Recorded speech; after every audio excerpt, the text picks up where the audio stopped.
Wakanda forever!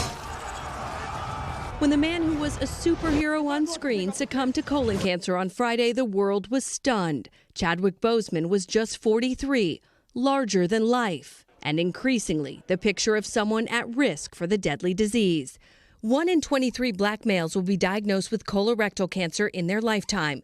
Death rates are 47% higher in black men and 34% higher in black women than whites, likely due to poor diet, lack of screening, and inadequate health care.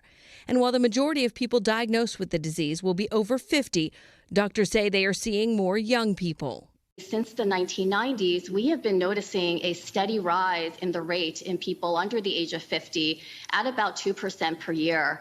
The American Cancer Society recently revised its screening guidelines to begin screening at 45 years old, even earlier if there's a family history or symptoms like changes in bowel habits, blood, or abdominal cramping, symptoms that may seem embarrassing to discuss. How much could we change things if people knew what to look for and then were able to get this type of screening?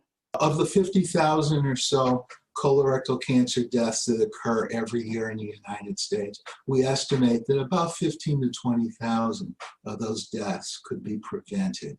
And he says prevention should start in childhood with a diet rich in fruits, vegetables, and whole grains. Boseman never spoke publicly about his personal battle. I never yielded!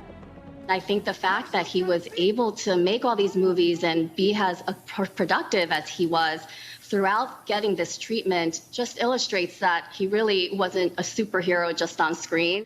A man who kept his own struggles quiet, but whose legacy has now started an important conversation. Kristen Dahlgren, NBC News. Hey, NBC News fans, thanks for checking out our YouTube channel. Subscribe by clicking on that button down here and click on any of the videos over here to watch the latest interviews, show highlights, and digital exclusives. Thanks for watching.